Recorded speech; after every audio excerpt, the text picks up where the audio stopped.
All right, Hutch. All right.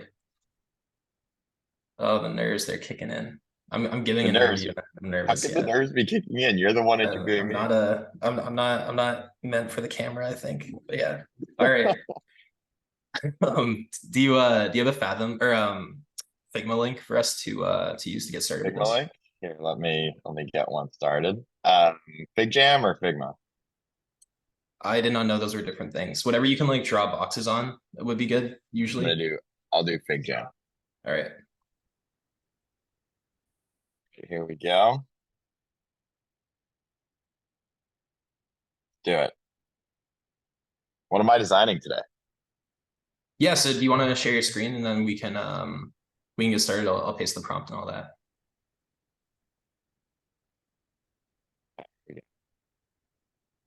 All right, so today we're gonna do a system design for a collaborative editor Okay. and discuss the database schema, the API calls that we're gonna use, and just kind of go over how the backend will handle everything. So here are the requirements. Big Oh jam. man, I'm gonna fail. Where do I insert text? Oh no, I'm gonna fail. I can't even Oh, I have to log in. Okay. Sorry, this is my first time on Big Jam, apparently ever. I have to share it with you. I think you might. Yeah, it says I can't I'm in view only mode right now. Okay, you can edit now. Cool. Okay. Oh, awesome.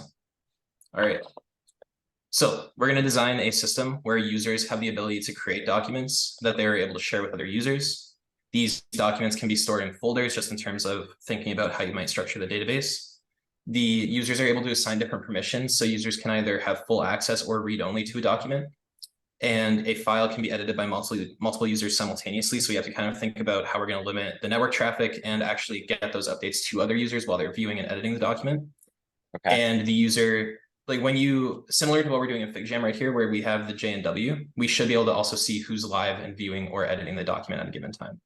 Sorry, J and W. What? Yeah, so if you look at the top right of FigJam, it shows that we're both in the FigJam right now. Whereas if I leave, it's Oh gonna yes. take my name away. Yeah. Yep.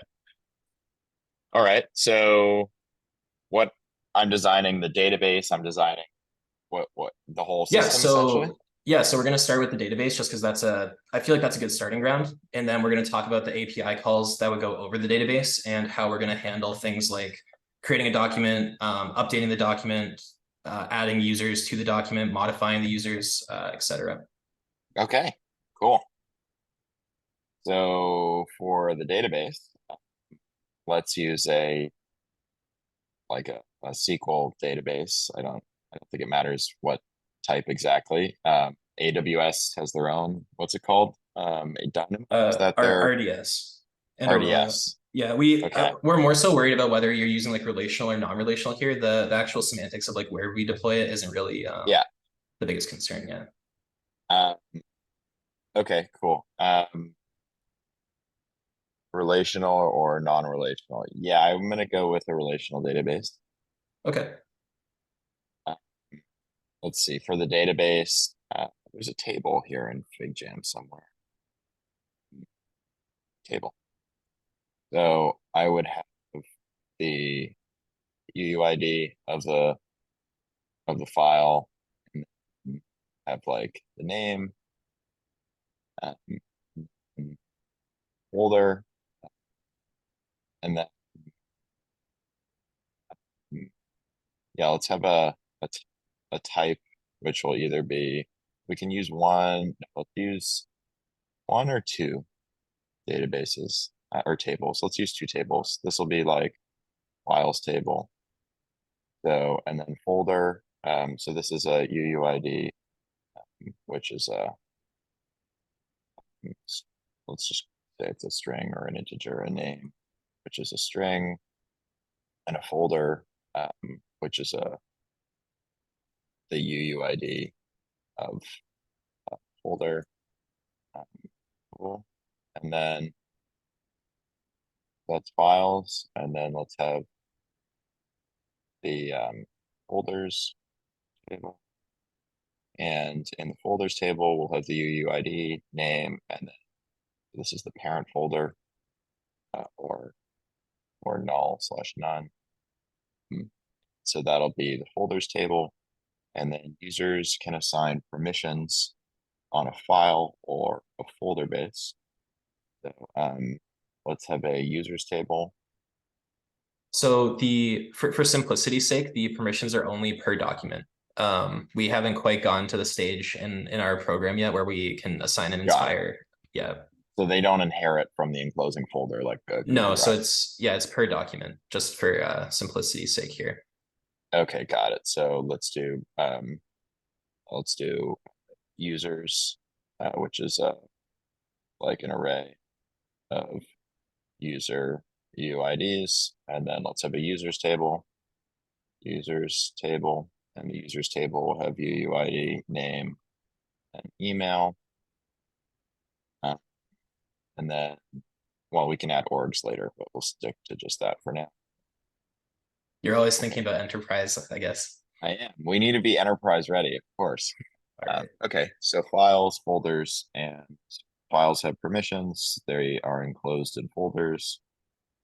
Folders have parents or no parents. The folders need to belong to a user. So the user, or let's just call it like user owner, which is a UUID of a user.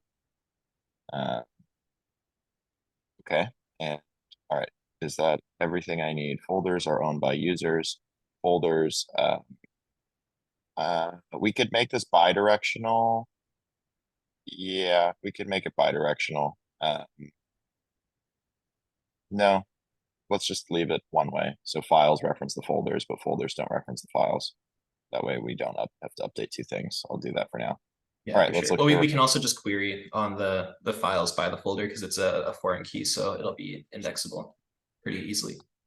cool. All right, Just so out of curiosity, sorry to interrupt you. Why did you make the users an array of user IDs in the files? Because like a typical relational structure, we would actually have a join table where it would have a file ID and then a user ID, and we just have a bunch of those kind of columns, and then that way we can more quickly reference all the users on a given file.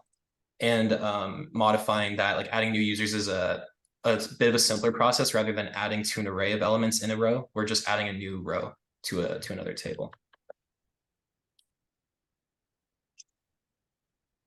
no idea.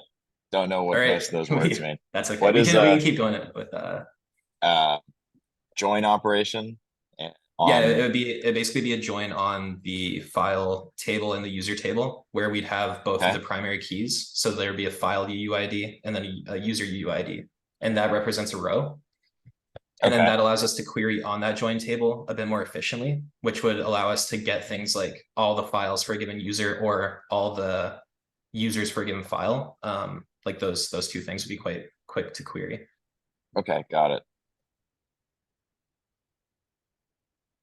Yeah, still don't know what you're talking about. Okay, I'll try to get a so it'd be here.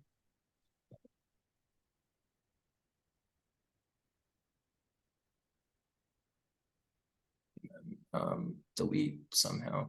I'll just leave that open. But yeah, basically this would be how we reference. Oh, okay. Not sure. There we go. Okay, yeah. So this would be how we reference the files for users now. File ID. Okay, file and user. Yeah. And then this allows us to basically select all from file user table where the file ID is something, and that would get us all the users. Or we can say select all where the user ID is something, and that gets us all the users' files for like populating their main page of all the files they have. That makes sense. Yeah, so it's more efficient than an array of users. Yeah, it's That's also awesome. just because like it wasn't really until somewhat later versions of SQL that arrays became a thing. So typically there weren't array structures as a column attribute. So this is just kind of like Got it. it comes from a more old time, a simpler time. Cool. Makes sense. Okay, so we can delete then this column. Yeah. How do you delete it? Yeah. Okay.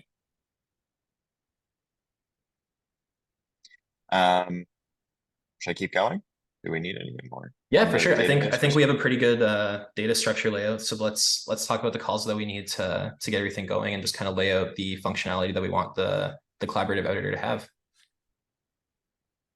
Okay, cool. So files can be edited by multiple users simultaneously. You should be able to see the user looking at the document. Users can assign different permissions to the users on a file. So I should now design the the calls that the front end's making, or like the API back. Yeah, so we're gonna want to design the API calls, and just to give some hints here, these are like the core functionality that we want to have. So we just want to design the API calls for these functions. Okay. Um, so I'll just do a REST API. Uh, so slash load uh, will, what does it need to do? We need to, well, here, I'll just, I guess I'll use your text box here. So load, what does that need to do? It needs to,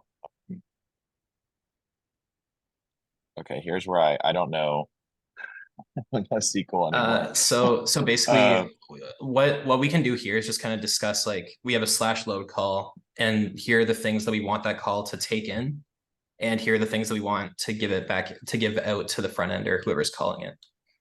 So things like, we're going to want the file, obviously, of the document you're loading. We're going to want maybe the users that are on the document that have access to it, potentially see the active users and that kind of stuff. okay, let me go in order of the flow. So let's say I'm at Mhm. the home page. I need to get my files. So that'll be slash, let's just call that my, um, let's just do files, and then like the user ID is equal to my user ID, and that will return a list. Yeah, let's do an array, or yeah, that's fine. Some sort of list of file UUIDs, and then for each one, we'll need like for the home page, we'll also need like a preview function. Um, Actually, no, let's make that return like some metadata. So that'll be like file UUID, and then like the name. So that'll just like select um, star from files table where, oh no, we need to get we no longer have ownership in the files table. We have ownership in the user ID table. So I need to select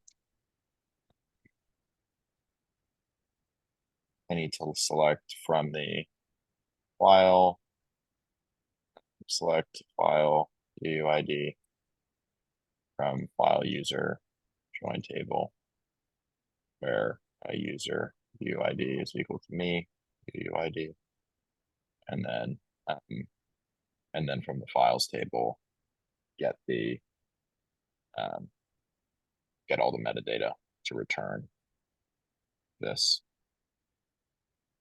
Yeah, for sure. And then I like your idea of like the preview, because eventually you could have the files table store like a picture of the first page, for example, and then just load Yeah, that as part of the list you're getting back to be able to preview those images, which is really cool. and then preview files will be select. I don't know if this would be everything, but it would be select something from files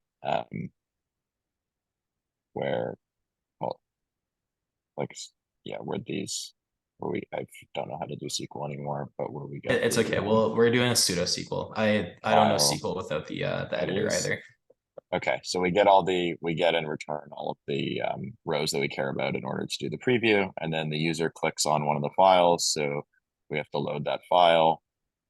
So that load is, and then the file ID is equal to the file ID that they click on, um, and then that will return.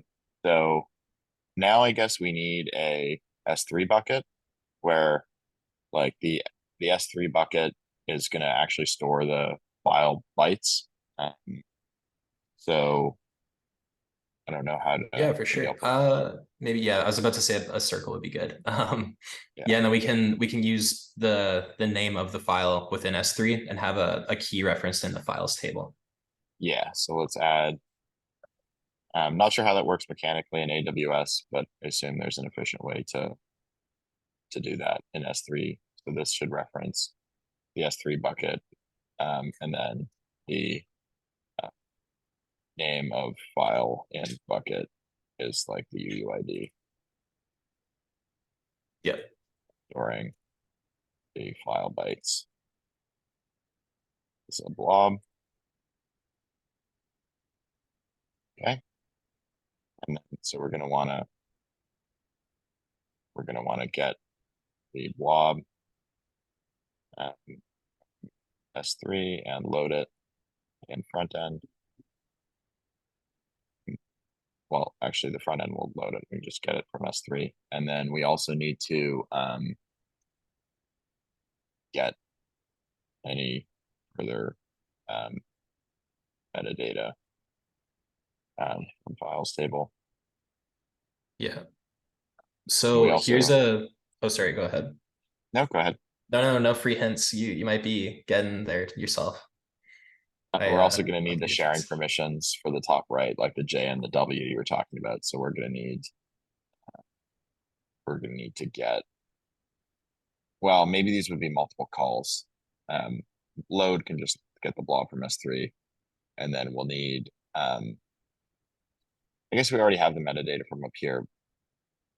We'll need another call to get the users, like slash users file ID to create the J and the W thing in the top right. Um, Yeah. this is So that actually poses a pretty good question for how we're designing the system because we want these to be active users and not just all users that have access. So uh, how are we going to connect and kind of like demonstrate the concept of being in a document versus not? Like how, and this also kind of ties into the concept of like how we're going to push updates to the users. So right. there are a few options that we can go through and kind of discuss the drawbacks of those and choose one. Okay, so um, we'll need it to store presence. Should we do that in a database or in memory? I let's use a database. So where should that go? In the files table, uh, in the file user join table. I guess, yeah, I I go ahead. think memory might be better for this, like having a cache of users in a document.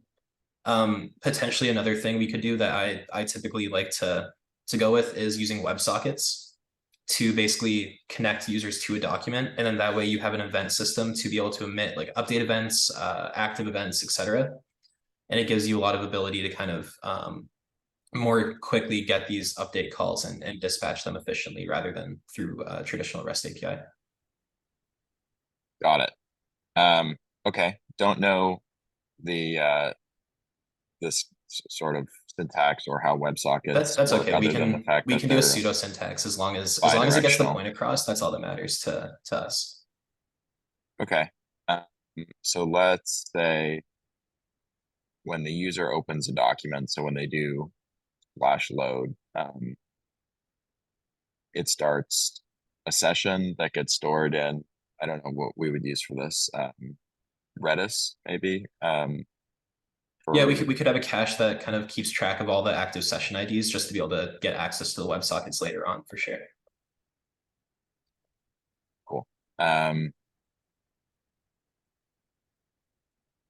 yeah, something to do with session tokens and Redis that is beyond my pay grade that don't, I will not be able to diagram out how that should work. Okay, so one option we have is basically the primary key could be the file UUID. Oh, that should be a squiggly. And then we could store within that an array of the active user sessions. So then that way we're able to basically, when we get an event for a file ID, we go through that array of all the active user sessions and push that event to them saying like, Jacob joined this thing. So we know that we have to display this user now. And that's kind of how we could go about this. Cool. Um, And this is just a JSON store, basically. Yeah, so in memory caches like Redis and other things are just key value stores, and then the value can be any sort of object as long as you're aware of what it is. They're not typed really, so you do need to keep track of it in some mental model or through like typing your system, whatever you're using to access it. Got it. Um, okay. So we'll have our cache then be a list of user IDs, and then the load document event will, when you load it, should, just can I do this? When you, that's not work properly. When you load a document, it should append the user ID to, well, should get the file ID and append the user ID to that place in the cache, and then uh, it should send some keep alive thing every. Do browsers have a an ability? No, they don't have like an on like dismount event. So we just need uh They do. like a pulse. We could tell when the WebSocket that's instantiated in the browser is When it's disconnected because closed. like yeah, so when the use effect would like if this was for React Lane, for example, when the use effect returns out, we would then know to kill the WebSocket, and then that would basically allow us to know that the WebSocket died. Next time we do our internal keep alive, we would then remove it from the cache and remove the user from being the active user. Got it. Makes sense. Okay, so let's do that. Um,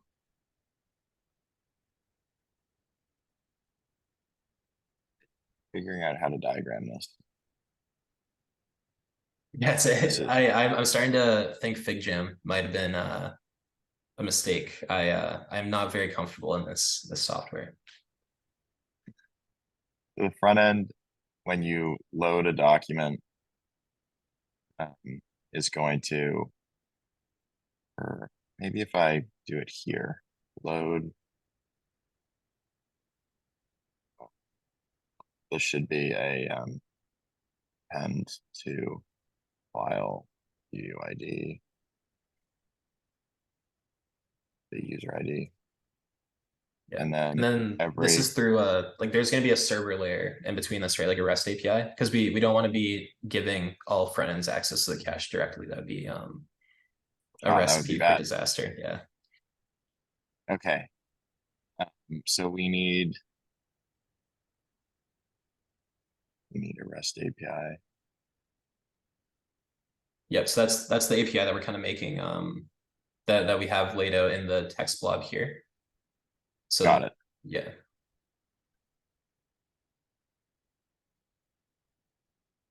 Okay. Um, Understood. So this, then we need a few more things here. We need add users. Before we get to that, should we worry about authentication here? Yeah, so Um, I was passing in a user ID as a query param is definitely not the most authentication safe. I was thinking we could kind of assume that we have an authentication layer, whether it's with a JWT or some sort of cookie, just to keep track yeah. of the user that they're logged in. I don't Okay. think we really have to worry about logging in. There's a ton of like providers like Auth0 or it's fairly simple to implement custom ones. So I think it's not something we need to worry about here.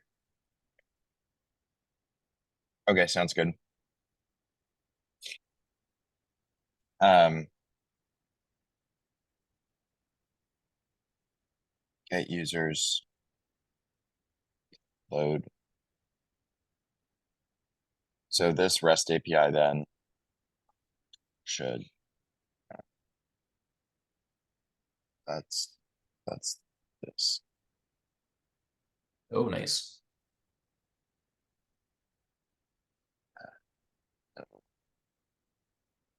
Oh, okay. So load is going to,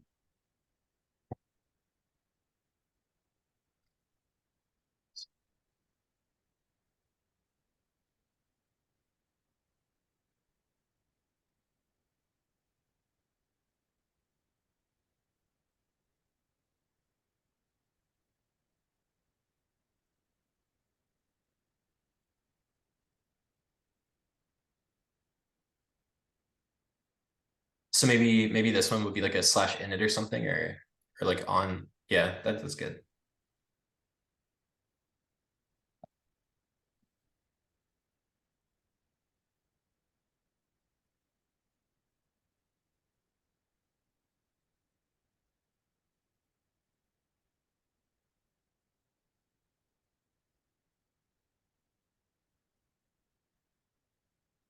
So slash load will then need to pull from um, so we'll pull from S3, and this will also end UID to file and user ID presence. Okay, and then the front end should also be sending a, let's call it flash uh, keep alive every, well, yeah, I'm gonna do it this way. So every 10 seconds. And this is going to, if it doesn't get this event from the user, it will delete this. Okay, so that's how we're handling killing the socket connection if a user were to disconnect and removing it from the cache. Yes, Nice. Okay. or there's something there to do with some WebSockets magic about being disconnected. Yeah, I believe that WebSockets do emit an event. Like we could have an event emitted when they exit that kind of tells you that you're no longer there. But I think a keep alive is also just is a fine thing. Okay, and then so files load, that's presence, and then getting the users, creating a document. Should I fill in all of these? Yeah, we don't have to go as in detail for these, but just kind of creating maybe like the sticky note and kind of discussing what Yeah. each of these would be. Okay, so let's do create. So create is going to need to hit um, the file user join table. So this is going to need to go here, and create should do, this should do add new file UUID. We can just do SHA 256 or something. And then with the current user ID, assuming we have some sort of authentication. And then it also needs to add to the files table. So this is add to files table with name. This needs to take in the create. It'll take in a name. It'll take in a folder. So we need to update the folders table as well. Okay, so let's create. Nice. Should we also be storing an empty file inside of the S3 bucket as well upon create? Mm, yeah, we could do that. Create empty blob placeholder. Okay, let's create. After that is slash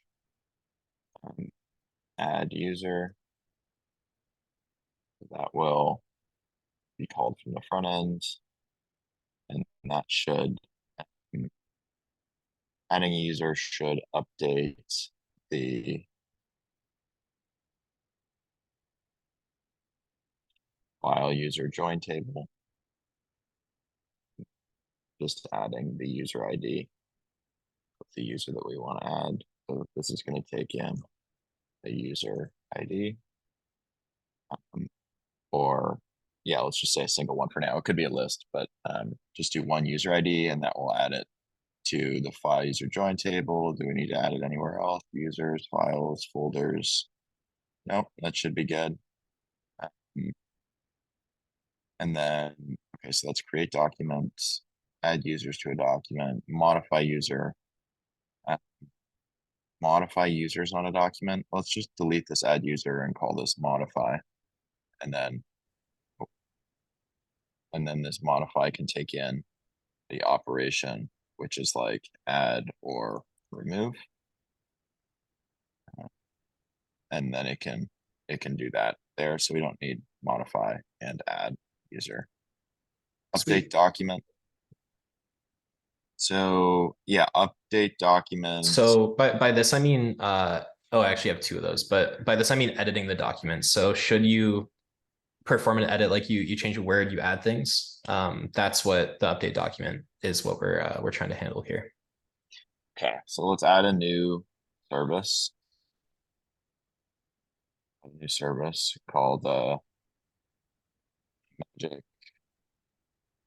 Conflict Resolver Operational Transform ERDT magic words. I don't know. Wow, it doesn't make a cool acronym. I don't know if it can be a service. It has to have a Yeah, cool acronym. I don't know. This works. Okay, so something there, and then let's do slash modify slash edit document. So let's do this will do the position, which is an integer, which is the cursor position. This is a char, this is a Unicode insertion or deletion.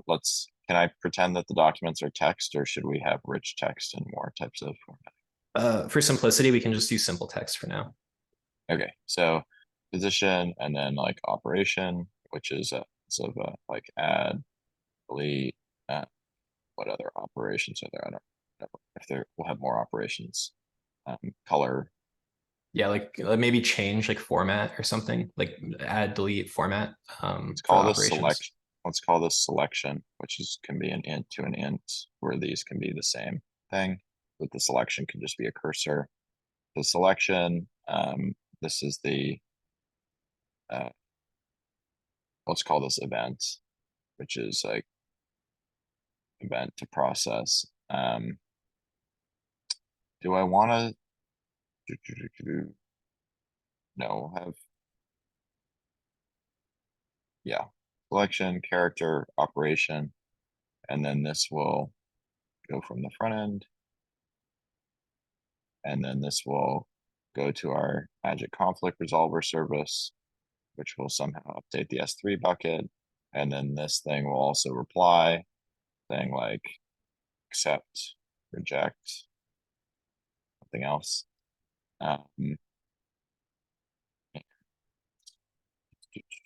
Yeah. Okay. Sweet. So how are we going to handle updating that new edit for all the other users? This needs to be broadcast somehow via our WebSockets. Yep. So let's where should that be? So is this cache? We didn't really create a service for this to be connected to. I think I think originally This the in the middle. green, yeah, like all these This things is are the kind of ones. behind the REST API. Like all these green things are the REST API. Yeah. Okay. I'm just gonna put a thing in the other direction saying I don't know how WebSockets work, so I'm just gonna this isn't a slash, this is just like a update, um, which goes back to the front end instead of from the front end to the service, so it goes the other way. So when this gets edited, this gets called and then um, cast update to users. How does it know which users to update? It looks at the users from this cache that are currently active in the document. Nice. And so, yep, does that work? Yes, it will get the active users. It will update them with it'll update them with the current blob and broadcast that back to the front end. And then the front end has to do some conflict or has to do some rendering of that. And yeah, all of the conflict resolution will be handled by this conflict resolver server side service. Sweet. Yeah, that is awesome. I did see one oversight accidentally. We forgot to actually add permissions on a document. So currently all users have full access to documents because there is nothing that says Oh otherwise. no. That was my bad. When you had asked me if everything was good, I was just so nervous. I said yes, but that is really easy to add though. We can simply just on the file user join table add a permission, and then that gives us the same pretty easy query ability of, once you get the files for a user, you can also see their permissions, and we would just edit that table Oh, with I the new see. We have permissions. right. We have read-only access and Yeah. full access. Okay, Yeah, so so it could let's just be like a 0 or a 1 basically to represent these, or some sort of enum if we did want to eventually have like different kinds of access, like maybe you have comment access versus read right. only, or yeah. Okay, let's add that there. So we have our access, which will determine this edit document thing will fetch. This will go to up to here and decide can this user edit this document, and it'll only proceed if that's a yes with the Mhm. edit. Yeah, awesome. And then I think we've talked about how we're going to get the active users for a document just by looking into the cache value for the WebSockets. So I Yeah. think we've covered all the core functionality. You made great time. There is usually another little bit of a portion, but just for the sake of secrecy, I want to keep that a true secret for the people we interview that we're trying to hire. So I Well, typically save a little portion at the end for questions if you have any. But I don't know if we need to do that here. That's up to you. I think I'd like to know how I did. So if we're in the post call interview now, do what happens? What's your feedback? How do when Sam's asking, how did the interview go with our new candidate Jason? I can't be fired, right? With this. No, you did good. I think the idea of WebSockets was a bit new to you for sure, but you had pretty good fundamental ideas of like putting the building blocks together. You definitely went in detail on how everything works, which is really awesome. Sometimes with system design interviews, the candidates can go like really, really into detail to the point where it's too slow to discuss the whole thing, or way too broad and they just kind of breeze through everything. So you don't really get a good sense of how they design things at a slightly finer Yeah. grained level. So you had a good balance of that. Um, yeah, aside Cool. from the WebSocket thing, it was good. I'd give All you right. So a what's a soft yes, like a a soft mid. yes? Yeah, if A you soft passed everything yes. else, I'd be all for having you on the team. Oh Yeah. man. Oh man. Okay. So I got to pass Sean's interview now. Yeah, is that the part two of That's the this? Like question. the All comeback of right. Jacob? I get a soft yes. That's good. Good stuff. All right. Thanks, Will. Yeah, no problem. All right. Bye. See ya.